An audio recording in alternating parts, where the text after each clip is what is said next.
সোনালী যুগ পেছনে ফেলে অচেনা পথে ব্রাজিল, কোচ পরিবর্তন, টুর্নামেন্টগুলোতে ব্যর্থতা, সব মিলিয়ে নিজেদের হারানো ছন্দের খোঁজে দলটি।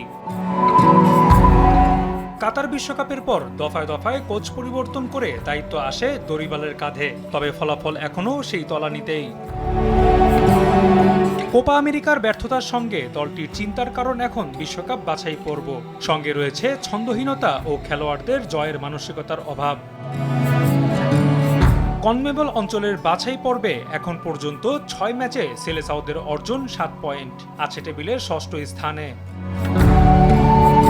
ধুঁকতে থাকা দলটি নিয়েই এবার ইকুয়েডরের মুখোমুখি ৫ বারের বিশ্ব চ্যাম্পিয়নরা।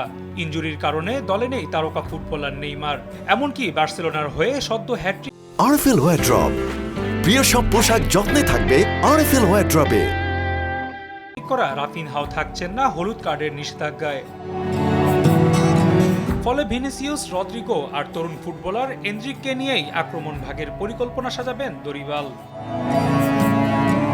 লক্ষ্য থাকবে পূর্ণ ৩ পয়েন্ট আদায় করে পয়েন্ট টেবিলে উন্নতি করা।